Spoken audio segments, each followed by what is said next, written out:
صورت اس وقت کیا ہے؟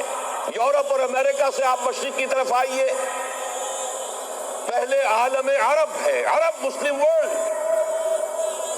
مجھے یہ کہتے ہوئے سخت دکھ ہو رہا ہے، پورا عالم عرب وہ فتح کر چکے. وہ عرب ممالک کے جو اسرائیل کے ساتھ کسی میز پر بیٹھ کر گفتگو کرنے کو تیار نہیں تھے، آپ دیکھ رہے ہیں کہ لائن لگ گئی. کبھی صرف انور سادات نے ریکگنائز کیا تھا، پوری دنیا میں شور مچا تھا، اس پر لعنت ملامت ہوئی تھی. اب تو ایک ایک کر کے، وہ شاہ حسن ہو چاہے شاہ حسین ہو، اب تو وہاں سے ویزے ختم ہو رہے ہیں.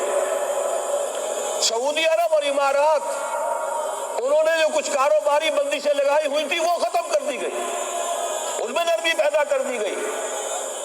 یہ صورتحال ہے کہ واقعتاً ان کی جو عالمی تسخیر کا پروگرام ہے وہ آگے بڑھ رہا ہے، اور بدقسمتی سے امت مسلمہ کا جو قلب ہے، اس امت کا قلب امیین پر مشتمل ہے.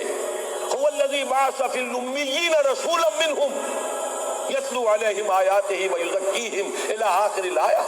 حضور بھی امی تھے، انہی میں سے تھے صلی اللہ علیہ وسلم. لیکن آج وہ قلب جو ہے عالم اسلام کا، وہ یہودیوں کے شکنجے میں کسا جا چکا. فرش التراب يضمني وهو غطاء. بہرحال انہوں نے ابھی حال ہی میں پوپ سے بھی ایک فتویٰ حاصل کر لیا ہے کہ یہودیوں پر جرم نہیں ہے، الزام نہیں ہے مسیح کو سولی دینے کا. تاریخ بدل گئی. جو 1900 برس تک ایک تاریخ چلی آ رہی تھی، بیک جنبش قلم پوپ صاحب نے انہیں اس ذمہ داری سے بری. اور آپ نے دیکھا ہوگا حال ہی میں اسحاق ریبین جب یہ واشنگٹن سے واپس آ رہا تھا، جب کچھ وقفہ پڑ گیا تھا، جو مصالحت کی گفتگو ہو رہی تھی پی ایل او کے ساتھ، تو واشنگٹن سے واپس آتے ہوئے پوپ سے مل کر آیا ہے. اب ویٹیکان نے تسلیم کر لیا ہے اسرائیل کو، اور اس کا اب سفارت خانہ ویٹیکان کا یروشلم میں کھلنے والا ہے. میری اس پوری گفتگو کا حاصل کیا ہے؟ انہوں نے 3 pronged اٹیک کے ذریعے سے یورپ کو اور یورپ کے ساتھ اب امریکہ، ان دونوں کو اپنے شکنجے میں کش لیا ہے، فتح کر چکے. یہ وہ بات تھی جو علامہ اقبال اس صدی کے آغاز میں دیکھ آئے تھے، فرنگ کی رگے جہاں پنجے یہود میں ہے. وہ تو صرف ایک قوم تھی، جرمن قوم، جسے کچھ عرصے کے بعد احساس ہو گیا کہ یہودی کس شے کا نام ہے. نتیجتاً یہودیوں کے قول کے مطابق 60 لاکھ یہودیوں کو اس نے قتل کیا ہے. لیکن اس کے علاوہ، جس کو آج کل ویسٹ کہا جاتا ہے، وائٹ اینگلو سیکسن پروٹیسٹنٹس، ان کے اوپر مکمل تسلط ہے یہودیوں کا. وہ یہودیوں کے اعلی کار بنے ہوئے ہیں، سود کے ذریعے سے مالیاتی شکنجے میں جکڑا ہوا. فیڈرل ریزرو فنڈ جتنا بھی امریکہ کا ہے، یہ سرکاری بینک نہیں ہے، یہودیوں کے نجی ادارے ہیں. اور دنیا کی سب سے بڑی مقروض حکومت جو ہے وہ امریکہ کی ہے. یہودی قرض خواہ ہے اور امریکہ کی حکومت ان کی مقروض ہے. اسی لیے کہا ہے نکسن نے اپنی کتاب میں کہ کوئی پریزیڈنٹ نہیں ہے امریکہ کا جو یہودیوں کی رائے کے خلاف چل سکے. اس نے یہ بات کہہ دی اور لکھ دی، کھل کر لکھ دی اپنی کتاب میں. بہرحال اس کے ضمن میں جو انہیں آخری کامیابی حاصل ہوئی، اعلان بالفور 1917، یہودی آباد ہونے شروع ہو گئے. اور اصل میں اسی کے لیے خلافت کو منسوخ کرایا گیا. سلطان عبد الحمید، اگرچہ یہ ترکی خلافت جو ہے مرد بیمار کمزور، پھر بھی وہ مسلمانوں والا جذبہ اتنا تھا، انہیں بڑی سے بڑی رشوت پیش کی گئی تھی. ظاہر بات ہے یہودیوں سے بڑھ کر رشوت دینے والا کون ہو سکتا ہے؟ جن کے ہاں ایسے بینکر ہوں جو 40 بلین ڈالر کا ایک چیک لکھ سکے. پھر یہ کہ ان پر سیاسی دباؤ بہت ڈالا گیا. انہوں نے جب تک خلافت عثمانیہ برقرار رہی یہودیوں کو فلسطین میں آباد ہونے کی اجازت نہیں تھی کہ جو معاہدہ کیا تھا حضرت عمر نے رضی اللہ تعالی عنہ، خلیفہ ثانی نے، خلیفہ راشد نے، ہم اس کے پابند ہیں اور ہم یہاں یہودیوں کو آباد ہونے کی اجازت نہیں دیں گے. لہذا انہوں نے اس خلافت ہی کا بستر طے کرایا، اس لیے کہ نہ رہے بانس نہ بجے بانسری، نہ مسلمانوں کی وحدت ملی کی کوئی علامت دنیا میں باقی رہے اور نہ مسلمان کسی مسئلے پر جمع ہو کر کوئی موقف اختیار کر سکے. اعلان بلفور کے نتیجے میں آباد کاری شروع ہوئی. 1948 میں اسرائیل قائم ہو گیا، معجزہ ہو گیا. 1967 میں اس کی توسیع ہو گئی. اس میں ایک بات اور بھی عرض کر دوں، یہ سارا کس طور سے ہوا ہے کام؟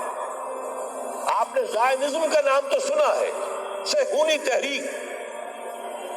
خود اس کا جو بابا آدم تھا، آرڈر آف الومیناٹی، 1776 یکم مئی یہ نظام قائم کیا وائساپ نے، اور اس نظام کے تحت فری میسنری اور lodges of the great Orient قائم کیے گئے.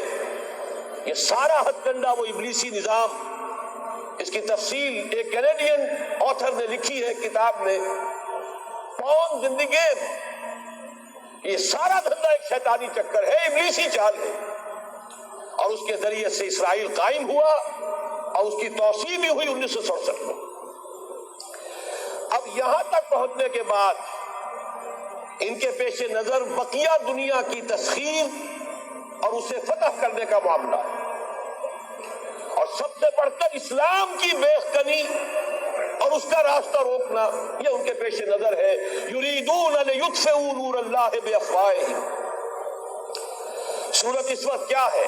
یورپ اور امریکہ سے آپ مشرق کی طرف آئیے، پہلے عالم عرب ہے، عرب مسلم ورلڈ.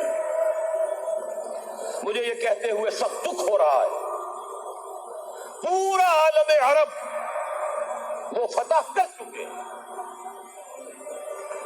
وہ عرب ممالک کے جو اسرائیل کے ساتھ کسی میز پر بیٹھ کر گفتگو کرنے کو تیار نہیں تھے، آپ دیکھ رہے ہیں کہ لائن لگ گئی. کبھی صرف انور سادات نے ریکگنائز کیا تھا، پوری دنیا میں شور مچا تھا، اس پر لعنت ملامت ہوئی تھی. اب تو ایک ایک کر کے وہ شاہ حسن ہو چاہے شاہ حسین ہو، اب تو وہاں سے ویزے ختم ہو رہے ہیں. سعودی عرب اور امارات، انہوں نے جو کچھ کاروباری بندشیں لگائی ہوئی تھی وہ ختم کر دی گئی، ان میں نرمی پیدا کر دی گئی.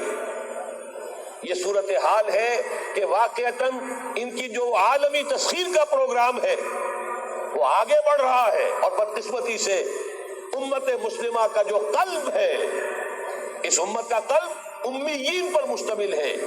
هو الذی بعث فی الامیین رسولا منہم یتلو علیہم آیاتہ ویزکیہم الی آخر الآیہ. حضور بھی امی تھے، انہی میں سے تھے صلی اللہ علیہ وسلم. لیکن آج وہ قلب جو ہے عالم اسلام کا، وہ یہودیوں کے شکنجے میں کسا جا چکا ہے. اکثر وہاں کے جو حکمران ہیں، امریکہ کے ایجنٹ ہیں، اسٹوڈنٹس. یہ حالات جہاں تک عالم عرب کا تعلق ہے تلخ حقائق ہیں جو بیان کر رہا ہوں، اس لیے کہ آپ کے سامنے رہنا چاہیے.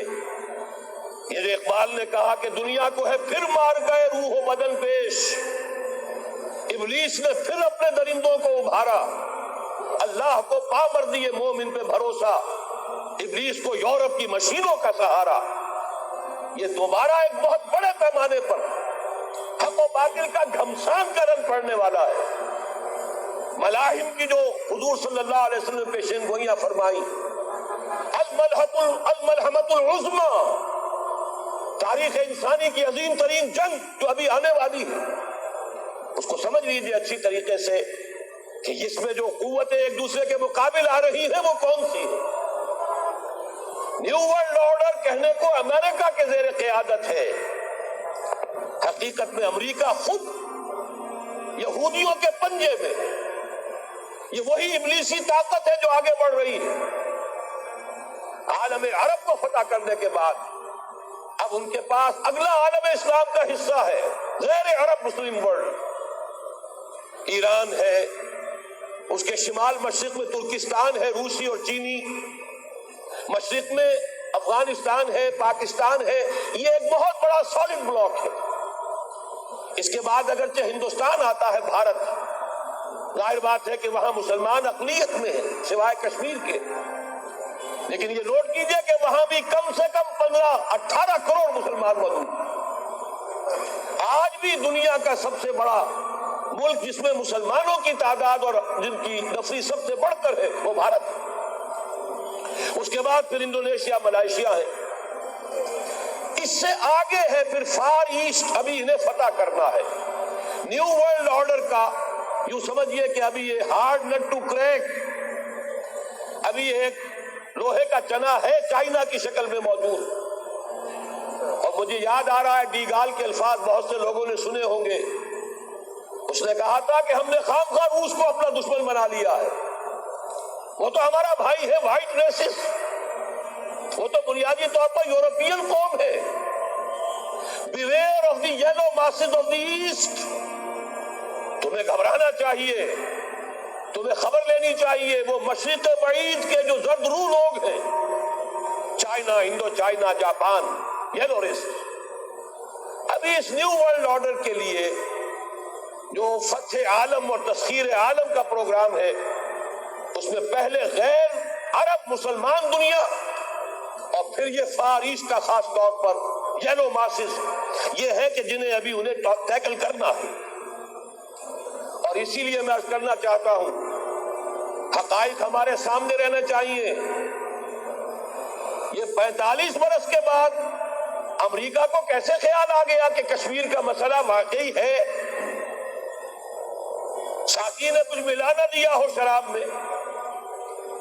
یہ کہاں سے رابن رافیل آئیں پچھلے سال اور مسئلے کو زندہ کر کے چل دی.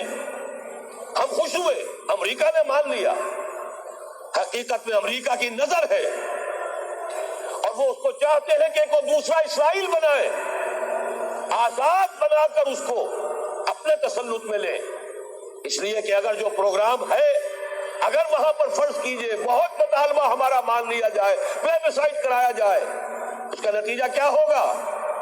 آپ کو آزاد کشمیر سے بھی اپنی فوجیں نکالنی پڑے گی، آپ کو گلگت اور بلتستان سے بھی فوجیں نکالنی پڑے گی، بھارت بھی ادھر سے فوجیں نکالے گا. اور رہ جائے گا کون؟ یہ ٹھاٹ پڑا رہ جائے گا. جب لا چلے گا بنجارا، رہ کون جائے گا؟ پھر تو وہی راج کرے گا جو UN پر قابض ہے.